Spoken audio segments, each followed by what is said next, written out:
Natasha birthday party ಸಖತ್ grand ಆಗಿ ನಡೀತಿತ್ತು. ಪಾರ್ಟಿ ಎಂಜಾಯ್ ಮಾಡ್ತಿದ್ದ ಅಮ್ಮೋಗ್ಗೆ ಶ್ರೀಲೀಲಾ ಕಾಲ್ ಮಾಡಿದ್ಲು. ಅವಳು ಆತಂಕದಿಂದ ಮಾತಾಡ್ತಿರೋದು ನೋಡಿ ಅಮ್ಮೋಗ್, ಏನಾಯ್ತು ಶ್ರೀ, ಯಾಕೆ ಇಷ್ಟೊತ್ತು ಟೆನ್ಷನ್ ಮಾಡ್ಕೊಂಡಿದ್ಯಾ ಅಂತ ಗಂಭೀರವಾಗಿ ಕೇಳ್ದ. ಎಲ್ಲ ನೀನ್ ಹೇಳ್ದ ಹಾಗೆ ಆಯ್ತು ಅಮ್ಮು. ಅಪ್ಪನ್ ಸೋ ಕಾಲ್ಡ್ ಫ್ರೆಂಡ್ ಅವ್ರಿಗೆ ಸರಿಯಾಗಿ ಪಂಗ್ನಾಮ ಹಾಕ್ದ. ಎಲ್ಲಾ ದುಡ್ಡನ್ನು ಲಪ್ಟಾಯಿಸ್ಕೊಂಡು ಅಪ್ಪಂಗ್ ಮೋಸ ಮಾಡಿ ಓಡೋಗ್ಬಿಟ್ಟ. ಅವನ್ ಯಾವನ್ನೋ ನಂಬಿ ಇನ್ವೆಸ್ಟ್ ಮಾಡಿದ್ದಷ್ಟು ಹಣ ಹೋಯ್ತು. ನನಗಂತೂ ಕೈ ಕಾಲೇ ಆಡ್ತಿಲ್ಲ. ಪ್ಲೀಸ್ ಬೇಗ ಬಾ, ನಾವ್ ಈಗ್ಲೇ ಅಲ್ಲಿಗೆ ಹೋಗೋಣ ಅಂತ ಪ್ಯಾನಿಕಲ್ ಹೇಳಿದ್ಲು. ಅದಕ್ಕೆ ಅಮೋಘ್, ಓ ಮೈ ಗಾಡ್, ನಾನು ಅಷ್ಟು ಹೇಳಿದ್ರು ನನ್ನ ಮಾತನ್ನ ಒಬ್ಬರಾದ್ರೂ ಕೇಳಿದ್ರಾ? ನಿಮ್ಮಪ್ಪನ ಫ್ರೆಂಡು ದುಡ್ಡು ಸಿಗೋದೇನೆ ಕಾಯ್ತಿದ್ದ ಅನ್ಸುತ್ತೆ. ಸಿಕ್ಕಿದ ತಕ್ಷಣ ಗಾಯಬಾಗಿದ್ದಾನೆ. ಛೇ ಶ್ರೀ, ಒಂದ್ ಕೆಲ್ಸ ಮಾಡೋಣ, ನಾವು ಬೆಳಗ್ಗೆ ಹೋಗೋಣವಾ ಅಂತ ಕೇಳ್ದ. ಶ್ರೀಲೀಲಾಗೀಗ ಮನೆಗೆ ಹೋಗೋವರೆಗೂ ಸಮಾಧಾನ ಆಗ್ತಿರ್ಲಿಲ್ಲ. ಬೇಡ ಅಮೋಘ್, ನನ್ಗೀಗ್ಲೇ ಹುಚ್ಚಿಡ್ದಂಗೆ ಆಗ್ತದೆ. ಹಾ, ಒಂದ್ ಕೆಲ್ಸ ಮಾಡ್ತೀನಿ, ನಮ್ಮ ಆಂಟಿ ಮಗಳು ಇಲ್ಲೇ 3rd ಕ್ರಾಸಲ್ಲಿ ಇರೋದು, ಅವಳಿಗೆ ಬರಕ್ಕಾಗುತ್ತಾ ಅಂತ ಕೇಳ್ತೀನಿ. ಅವಳಿಗೇನು ಪ್ರಾಬ್ಲಮ್ ಇಲ್ಲ ಅಂದ್ರೆ ಅವಳ ಜೊತೆ ಹೋಗ್ತೀನಿ.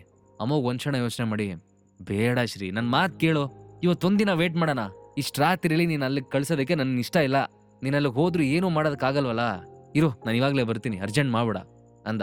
ನೆಕ್ಸ್ಟ್ ಡೇ ಮಾರ್ನಿಂಗ್, ಅಮೋಘ್ ನೀನು ಯಾಕೆ ಇನ್ನೂ ರೆಡಿ ಆಗಿಲ್ಲ? ಅಜ್ಜಿಗೆ ಆಲ್ರೆಡಿ ವಿಷಯ ಗೊತ್ತಾಗಿರ್ಬೋದು, ಅಲ್ಲೇನಾಗ್ತಿದ್ಯೋ ಏನೋ, ನಾವು ಬೇಗ ಹೋಗ್ಬೇಕು.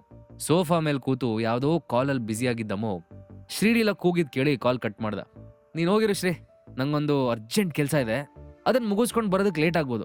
ನಾನು ನಿಂಗೆ ಕ್ಯಾಬ್ ಬುಕ್ ಮಾಡ್ತಿದ್ದೀನಿ, 10 ಮಿನಿಟ್ಸಲ್ಲಿ ರೀಚ್ ಆಗುತ್ತೆ. ಓಕೆ ಅಮೋಘ್, ನಾನು ಅಲ್ಲಿನ ಸಿಚುವೇಶನ್ ನೋಡಿ ನಿಂಗೆ ಟೆಕ್ಸ್ಟ್ ಮಾಡ್ತೀನಿ, ಬಾಯ್ ಅಂತ ಹೇಳಿ ಅಲ್ಲಿಂದ ಹೊರಟೋದ್ಲು. ಅಮೋಘ್ ಸೋಫಾ ಹೊರಗೆ ಕೂತು ಸ್ವಲ್ಪ ಹೊತ್ತು ಯೋಚನೆ ಮಾಡ್ದ. ಮಾವ ಮೋಸ ಹೋಗಿದ್ದಾರೆ. ಈಗ ಚಕ್ರವರ್ತಿ ಫ್ಯಾಮಿಲಿ ಅವರನ್ನ ನೋಡೋ ರೀತಿನೇ ಬೇರೆ ಥರ ಇರುತ್ತೆ. ಇದರಿಂದ ಶ್ರೀ ಕೂಡ ಅಪ್ಸೆಟ್ ಆಗ್ತಾಳೆ. ಅದೇನೇ ಆಗಿರ್ಲಿ, ಶ್ರೀಲೀಲಾ ಬೇಜಾರು ಮಾಡ್ಕೊಳ್ಳೋದು ನನಗಿಷ್ಟ ಇಲ್ಲ ಅಂತ ಮನ್ಸಲ್ಲೇ ಅನ್ಕೊಂಡವನು ತನ್ನ ಫೋನ್ ತೆಗೆದು ಯಾವುದೋ ನಂಬರ್ ಸರ್ಚ್ ಮಾಡ್ತಾ ತನ್ನ ಫ್ರೆಂಡ್ ಕಾರ್ತಿಕ್ ನಂಬರ್ ಓಪನ್ ಮಾಡಿ ಅವನು ಕಾಲ್ ಮಾಡ್ದ. ಕಾರ್ತಿಕ್ ಆ ಕಡೆಯಿಂದ ಕಾಲ್ ರಿಸೀವ್ ಮಾಡಿದ್ದೆ. Hello Amogh, what a surprise. ಏನ್ ಬೆಳಗ್ಗೆ ಜ್ಞಾಪಕ ಮಾಡ್ಕೊಂಡ್ಬಿಟ್ಟಿದ್ಯಾ? ಏನೋ ಇಂಪಾರ್ಟೆಂಟ್ ವಿಷಯನೇ ಇರೋಂಗಿದೆ ಅಂತ ಸ್ಮೈಲ್ ಮಾಡ್ದ ಕೇಳ್ದ. ಅದಕ್ಕೆ ಅಮೋಘ್, ಕರೆಕ್ಟಾಗಿ ಗೆಸ್ ಮಾಡಿದೆ ಗೆಳೆಯ, ನಾನು ಕಾಲ್ ಮಾಡಿದ್ದು ಒಂದು ಇಂಪಾರ್ಟೆಂಟ್ ವಿಷಯ ಮಾತಾಡೋದಕ್ಕಂತಾನೆ. ಕಾರ್ತಿಕ್, ನಿನ್ನಿಂದ ನಂಗೊಂದು ಹೆಲ್ಪ್ ಆಗಬೇಕು ಅಂದ. ಕಾರ್ತಿಕ್, ಅದೇನ್ ಹೇಳ ಅಮೋಘ್, ನೀನ್ ಜಸ್ಟ್ ಆರ್ಡರ್ ಮಾಡಿ ಸಾಕು, ಐ ಡೂ ಇಟ್ ಅಂತ ಹೇಳ್ದ. ನೀನ್ ಈಗಲೇ AK ಕಾರ್ಪೊರೇಷನ್ ಹೆಸರಲ್ಲಿ ರುಕ್ಮಿಣಿ ದೇವಿನ ಕಾಂಟ್ಯಾಕ್ಟ್ ಮಾಡು ಮತ್ತೆ ಅಂತ ಹೇಳ್ತಾ ತನ್ನ ಪ್ಲಾನಿನ ಕಾರ್ತಿಕ್ಗೆ ಕ್ಲಿಯರ್ ಆಗಿ ಎಕ್ಸ್ಪ್ಲೇನ್ ಮಾಡ್ದ. ಆ ಕಡೆಯಿಂದ ಕಾರ್ತಿಕ್, ಅದೆಲ್ಲ ಓಕೆ, ನೀನ್ ಯಾಕೆ ಅವ್ರಿಗೆ ಹೆಲ್ಪ್ ಮಾಡ್ತಿದ್ಯಾ ಅಂತ ಕೇಳಿದಾಗ ಅಮೋಘ್, ಅದು ನನ್ನ ಹೆಂಡತಿ ಫ್ಯಾಮಿಲಿ, ಈ ಪ್ರಾಬ್ಲಮ್ ಕ್ರಿಯೇಟ್ ಆಗೋದಕ್ಕೆ ಮೂಲ ಕಾರಣ ನನ್ನ ಹೆಂಡತಿ ಅಪ್ಪ, ಐ ಮೀನ್ ನನ್ನ ಮಾವ ಅಂದ. ಅಮೋಘ್ ಏನೇ ಮಾಡಿದ್ರು ಸರಿಯಾಗಿ ಯೋಚನೆ ಮಾಡಿರ್ತಾನೆ ಅಂತ ಗೊತ್ತಿರೋದ್ರಿಂದ ಕಾರ್ತಿಕ್ ಮತ್ತೆ ಅವನನ್ನ ಪ್ರಶ್ನೆ ಮಾಡ್ಲಿಲ್ಲ. ಸರಿನಪ್ಪ, ಡೋಂಟ್ ವರಿ, ನೀನ್ ಹೇಳ್ದಂಗೆ ಮಾಡ್ತೀನಿ ಅಂತ ಹೇಳಿ ಕಾಲ್ ಡಿಸ್ಕನೆಕ್ಟ್ ಮಾಡ್ದ. ಅಮೋಘ್ ಮತ್ತೆ ಕಾರ್ತಿಕ್ ಒಳ್ಳೆ ಫ್ರೆಂಡ್ಸು. ಇಬ್ರು ಸೇರಿ ದುಡ್ಡು ಇನ್ವೆಸ್ಟ್ ಮಾಡಿ AK ಕಾರ್ಪೊರೇಷನ್ ಅನ್ನೋ ಕಂಪ್ನಿ ಸ್ಟಾರ್ಟ್ ಮಾಡಿದ್ರು. ಅವರಿಬ್ಬರ ಹೆಸರಿನ ಮೊದಲನೇ ಲೆಟರ್ ತಗೊಂಡು ಕಂಪನಿ ಹೆಸರಿಡಲಾಗಿತ್ತು. ಈ ಕಡೆ ಶ್ರೀಲೀಲಾ ಚಕ್ರವರ್ತಿ ಮ್ಯಾನ್ಷನ್ ಬಂದು ತಲುಪಿದ್ಲು. ಚಕ್ರವರ್ತಿ ಫ್ಯಾಮಿಲಿಯ ಎಲ್ಲಾ ಮೆಂಬರ್ಸ್ ಆಕಾಶನೇ ತಲೆ ಮೇಲೆ ಬಿದ್ದಂಗೆ ತಲೆ ಮೇಲೆ ಕೈ ಹೊತ್ಕೊಂಡು ಕೂತಿದ್ರು. ರುಕ್ಮಿಣಿ ದೇವಿ ಮುಖ ಅಂತೂ ಟೆನ್ಷನ್ ಅಲ್ಲಿ ಕೆಂಪಗಾಗ್ಬಿಟ್ಟಿತ್ತು. ಅವ್ರ ಸಿಟ್ಟಲ್ಲಿ ಗುರುರಾಜ್ ಕಡೆ ತಿರುಗಿ, ಹೋಯ್ತು, ಎಲ್ಲ ಮುಳುಗೋಯ್ತು, ಎಂತ ಕೆಲ್ಸ ಮಾಡ್ಬಿಟ್ಯೋ ನೀನು, ಸುಮ್ನಿರೋಳ್, ತಲೆ ಕೆಡ್ಸಿ ಮನೇನೆ ಹಾಳು ಮಾಡ್ಬಿಟ್ಯಲ್ಲೋ, ನಮ್ ದುಡ್ಡನ್ನ ಹೇಗ್ ವಾಪಸ್ ಪಡ್ಕೊಳ್ಳೋದು ಹೇಳು, ಯಾಕೆ ಸುಮ್ನೆ ಇದೆಯಾ ಅಂತ ಒಂದೇ ಸಮನೆ ಬಾಯಿಗೆ ಬಂದಂಗೆ ಹೋಗಿದ್ರು. ಚಕ್ರವರ್ತಿ ಫ್ಯಾಮಿಲಿ ಮೆಂಬರ್ಸ್ ಅಂತೂ ತಲೆಗೆ ಒಂದೊಂದು ಮಾತಾಡ್ತಾ ಗುರುರಾಜ್ಗೆ ಮಾತಿನ ಚಾಟಿ ಬೀಸ್ತಿದ್ರು. ಎಲ್ರೂ ತನ್ನ ತಂದೆನ ಜಾಡಿಸ್ತಿರೋದನ್ನ ನೋಡಿ ಶ್ರೀಲೀಲಾ ಪ್ಯಾನಿಕ್ ಆಗಿ, ಪ್ಲೀಸ್ ಎಲ್ರೂ ಸಮಾಧಾನ ಮಾಡ್ಕೊಳ್ಳಿ, ಪೊಲೀಸರಿಗೆ ಕಂಪ್ಲೇಂಟ್ ಕೊಟ್ಟಾಗಿದೆ, ಅವ್ರು ಖಂಡಿತ ಆ ಕಳ್ಳನ್ನ ಹುಡುಕ್ತಾರೆ, ನಮ್ ದುಡ್ಡು ವಾಪಸ್ ಸಿಗುತ್ತೆ ಅಂತ ಎಲ್ರನ್ನೂ ಸಮಾಧಾನ ಮಾಡೋದಕ್ಕೆ ಟ್ರೈ ಮಾಡಲು. ಟೆಕ್ನಿಕಲಿ ಆ ಫ್ಯಾಮಿಲಿ ಈಗ ಬೀದಿಗೆ ಬರೋ ಸಿಚುವೇಶನ್ ಅಲ್ಲಿತ್ತು. ಗುರುರಾಜ್ ತಲೆ ಕೆಡ್ಸ್ಕೊಂಡು ರುಕ್ಮಿಣಿ ದೇವಿ ಅವ್ರ ಹತ್ರ, ಅಮ್ಮ ಪ್ಲೀಸ್ ನನ್ನ ಮಾತು ನಂಬಿ, ಈ ರೀತಿ ಆಗುತ್ತೆ ಅಂತ ನಾನು ನನ್ನ ಕನಸು ಮನ್ಸಲ್ಲೂ ಅನ್ಕೊಂಡಿರ್ಲಿಲ್ಲ. ಫ್ರೆಂಡು ಅಂತ ಹೇಳಿ ಅವ್ನು ಈ ತರ ಕತ್ಕೋಯ್ತಾನೆ ಅಂತ ನನಗೆ ಗೊತ್ತಿರ್ಲಿಲ್ಲ ಅಮ್ಮ. ನಾನು ಅವನನ್ನ ಟ್ರೇಸ್ ಮಾಡೋದಕ್ಕೆ ಎಲ್ಲಾ ತರನು ಟ್ರೈ ಮಾಡ್ತಿದ್ದೀನಿ, ಆದ್ರೆ ನಿನ್ನೆ ರಾತ್ರಿಯಿಂದನೂ ಅವ್ನ ಫೋನ್ ಸ್ವಿಚ್ ಆಫ್ ಬರ್ತಾ ಇದೆ ಅಂದ್ರು.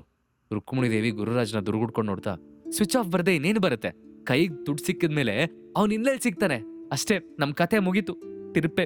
ತಿರುಪೆ ಎತ್ತು ಸ್ಟೇಜಿಗೆ ಬಂದು ನಿಲ್ಸ್ಬಿಟ್ಟೆ, ನಮ್ಮನ್ನೀಗ ಆ ದೇವ್ರೇ ಕಾಪಾಡ್ಬೇಕು ಅಂತ ಹೇಳಿ ಮತ್ತೆ ತಲೆ ಮೇಲೆ ಕೈ ಹೊತ್ತು ಕೂತ್ಕೊಂಡ್ರು. ಅಷ್ಟರಲ್ಲಿ ಡೋರ್ ಹತ್ರ ಯಾರೋ ಬಂದಂಗಾಯ್ತು. ಎಲ್ರೂ ಶಬ್ದ ಬಂದಿದ್ ಕಡೆಗೆ ತಿರುಗಿ ನೋಡಿದ್ರು.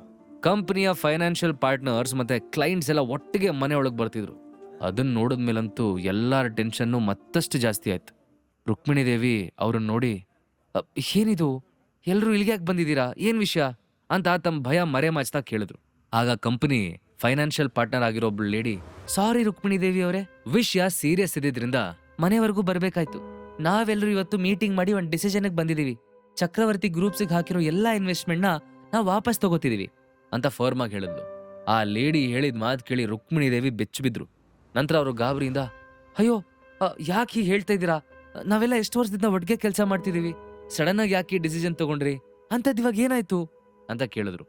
ಅದಕ್ಕೆ ಇನ್ನೊಬ್ಬ ಪಾರ್ಟ್ನರ್, ನೀವು ಕಂಪನಿಯ ಲಿಕ್ವಿಡ್ ಆಸೆಟ್ಸ್ ಯಾವ್ದೋ ಸ್ಕ್ಯಾಮ್ ಅಲ್ಲಿ ಕಳ್ಕೊಂಡಿರೋ ವಿಷಯ ಆಲ್ರೆಡಿ ಮಾರ್ಕೆಟ್ ಅಲ್ಲಿ ದೊಡ್ಡ ಸುದ್ದಿ ಆಗಿದೆ. ನಿಮ್ಮ ಕಂಪನಿ ಈಗ ಆಲ್ಮೋಸ್ಟ್ ಬ್ಯಾಂಕ್ರಪ್ಟ್ ಆಗೋ ಸ್ಥಿತಿಲಿದೆ. ನೀವಿಷ್ಟು ಫೂಲಿಶ್ ಆಗಿ ಇನ್ವೆಸ್ಟ್ ಮಾಡ್ತೀರಾ ಅಂತ ನಾವ್ಯಾರು ಕನ್ಸ್ ಮನ್ಸಲ್ಲೂ ಅನ್ಕೊಂಡಿರಲಿಲ್ಲ. ಈಗ ನಾವು ನಿಮಗೆ ಸಪೋರ್ಟ್ ಮಾಡಿದ್ರೆ ನಿಮ್ ಜೊತೆ ನಾವು ಮುಳುಗ್ತೀವಿ ಅಷ್ಟೇ. ಹಾಗಾಗಿ ನಾವ್ ಈ ಪಾರ್ಟ್ನರ್ಶಿಪ್ ನ ಕ್ಯಾನ್ಸಲ್ ಮಾಡ್ಕೋತಿದೀವಿ ಅಂತ ಹೇಳ್ದ. ಇದನ್ ಕೇಳಿ ರುಕ್ಮಿಣಿ ದೇವಿಗೆ ಸಿಡಿಲ್ ಬಡ್ದಂಗಾಯ್ತು. ಗಾಬರಿಯಿಂದ ಅವ್ರ ಬಾಡಿ ಫುಲ್ ಶೇಕ್ ಆಗೋದಕ್ಕೆ ಸ್ಟಾರ್ಟ್ ಆಯ್ತು. ಈಗ ಆಗಿರೋ ಆಘಾತದಿಂದಾನೇ ಅವ್ರು ಸುಧಾರಿಸ್ಕೊಳ್ಳೋದಕ್ಕೆ ಆಗ್ತಿರ್ಲಿಲ್ಲ.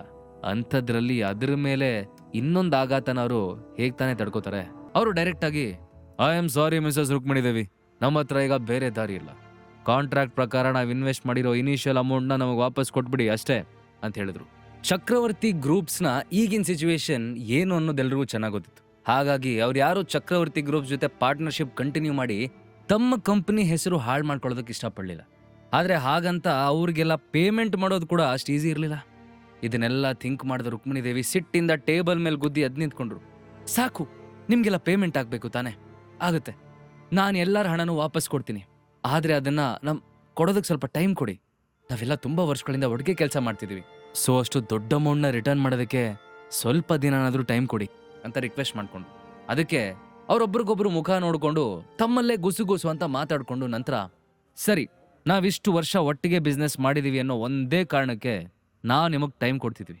ಆದರೆ ಜಾಸ್ತಿ ದಿನ ಕೊಡೋದಕ್ಕಾಗಲ್ಲ, 1 ವಾರ ಟೈಮ್ ಕೊಡ್ತೀವಿ ಅಷ್ಟೇ. ಈ 1 ವಾರದಲ್ಲಿ ನೀವು 400 ಕೋಟಿ ಪೇಮೆಂಟ್ ಮಾಡದೇ ಇದ್ರೆ ನಂತರ ನಾವು ಕೋರ್ಟ್ಗೆ ಹೋಗ್ಬೇಕಾಗತ್ತೆ, ಬಿ ಕೇರ್ಫುಲ್ ಅಂತ ವಾರ್ ಮಾಡಿದ್ರು. ಅವರೆಲ್ಲ ಅಷ್ಟು ಹೇಳಿ ಅಲ್ಲಿಂದ ಹೊರಡಬೇಕಾದ್ರೆ ಅವರಲ್ಲೊಬ್ಬ ನಿಂತ್ಕೊಂಡು ಹಿಂದೆ ತಿರುಗ್ದ. ಅವನೇನೋ ಯೋಚನೆ ಮಾಡ್ತಾ, ನನಗೆ ಗೊತ್ತಿರೋ ಪ್ರಕಾರ ನಿಮ್ಮ ಮೊಮ್ಮಗಳ ಗಂಡಂಗೆ ಮಿಸ್ಟರ್ ದೇಸಾಯಿ ಮತ್ತೆ ಮಿಸ್ ನತಾಶಾ ಇಬ್ರು ಕ್ಲೋಸ್ ಇದಾರೆ ಅನ್ಸುತ್ತೆ, ಅವ್ರ ಹತ್ರ ಬೇಕಿದ್ರೆ ನೀವು ಹೆಲ್ಪ್ ಕೇಳ್ಬೋದು ಅಂತ ಸಜೆಸ್ಟ್ ಮಾಡಿ ಅಲ್ಲಿಂದ ಹೊರಟೋದ. ರುಕ್ಮಿಣಿ ದೇವಿಗೆ ಈಗ ಆಕಾಶನೇ ತಲೆ ಮೇಲೆ ಬಿದ್ದಂಗೆ ಫೀಲ್ ಆಯ್ತು. 1 ಅಲ್ಲ 2 ಅಲ್ಲ 400 ಕೋಟಿ, ಅಷ್ಟೊಂದು ದುಡ್ಡನ್ನ ಎಲ್ಲಿಂದ ತರೋದು? ಇದವ್ರಿಗೆ ಗೊತ್ತೇ ಆಗ್ಲಿಲ್ಲ. ಅವರು ತಮ್ಮ ಚೇರ್ ಮೇಲೆ ಕುಸಿದು ಕೂತ್ಕೊಂಡ್ರು. ಅಷ್ಟರಲ್ಲಿ ರುಕ್ಮಿಣಿ ದೇವಿ ಅವರ ಇನ್ನೊಬ್ಬ ಮಗ, ಈಗೇನ್ ಮಾಡೋದಮ್ಮ, 400 ಕೋಟಿ ಅಂದ್ರೇನ್ ತಮಾಷೆನಾ? ಅಷ್ಟೊಂದು ದುಡ್ಡನ್ನ ಎಲ್ಲಿಂದ ತರೋದು ಅಂತ ಅವ್ರಿಗೆ ಗೊತ್ತಾಗ್ಲಿಲ್ಲ. ಅದಕ್ಕೆ ಇನ್ನೊಬ್ಬ, ಅದ್ಯಾರೋ ಇವಾಗ ಹೇಳೋದ್ರಲ್ಲ, ಒಂದ್ಸಲ ಅಮೋಘನ್ ಕರೆಸಿ ಮಿಸ್ಟರ್ ದೇಸಾಯಿ ಹತ್ರ ಹೆಲ್ಪ್ ಕೇಳ್ಬೋದು ಅಂತ, ಅದೇ ನಮ್ಗೆ ಉಳಿದಿರೋ ದಾರಿ ಅನ್ಸುತ್ತೆ ಅಂತ ಸಜೆಸ್ಟ್ ಮಾಡಿದ್ರು. ಆದ್ರೆ ಚಕ್ರವರ್ತಿ ಫ್ಯಾಮಿಲಿ ಅಮೋಘ್ ಶ್ರೀಲೀಲಾಳನ್ನ ಮದುವೆ ಆದಾಗಿಂದ ಇವತ್ತಿನವರೆಗೂ ಅಮೋಘನ್ನ ತಮ್ಮ ಫ್ಯಾಮಿಲಿಲಿ ಒಬ್ಬ ಅನ್ನೋ ರೀತಿ ಟ್ರೀಟೇ ಮಾಡಿರಲಿಲ್ಲ. ಈಗ ತಮ್ಮ ಕಷ್ಟ ಬಂತು ಅಂತ ಅವನ ಹತ್ರ ಹೆಲ್ಪ್ ಕೇಳೋದು ಅವ್ರು ಯಾರಿಗೂ ಸರಿ ಅನಿಸ್ಲಿಲ್ಲ. ಇನ್ ಕೇಸ್ ಅಮೋಘ್ ಕೇಳಿದ್ರು ದೇಸಾಯಿ ಇಮಿಡಿಯೇಟ್ ಆಗಿ ಅಷ್ಟೊಂದು ಹಣ ಕೊಡ್ತಾರೆ ಅನ್ನೋ ನಂಬಿಕೆ ಯಾರಿಗೂ ಇರಲಿಲ್ಲ. ಎಲ್ಲರೂ ಮುಂದೇನ್ ಮಾಡೋದು ಅಂತ ಯೋಚನೆ ಮಾಡ್ತಾ ಕೂತಿರ್ಬೇಕಾರೆ ಸ್ವಲ್ಪ ಹೊತ್ತಲ್ಲೇ ಚಕ್ರವರ್ತಿ ಮ್ಯಾನ್ಷನ್ ಒಳಗೆ ಒಬ್ಬ ಸೂಟ್ ಹಾಕೊಂಡು ಟಿಪ್ ಟಾಪ್ ಆಗಿ ಕಾಣಿಸ್ತಿರೋ ವ್ಯಕ್ತಿ ಸ್ಟೈಲ್ ಆಗಿ ಹೆಜ್ಜೆ ಆಗ್ತಾ ಬಂದ. ಆ ವ್ಯಕ್ತಿನ ಇದುವರೆಗೂ ಅಲ್ಲಿರೋರು ಯಾರು ನೋಡೇ ಇರಲಿಲ್ಲ. ಎಲ್ಲರೂ ಇವಾಗ ಯಾರು ಬಂದ್ರಪ್ಪ ಅಂತ ಆತಂಕದಿಂದ ಆ ವ್ಯಕ್ತಿನ ಗಾಬರಿಯಿಂದ ನೋಡೋದಕ್ಕೆ ಶುರು ಮಾಡಿದ್ರು.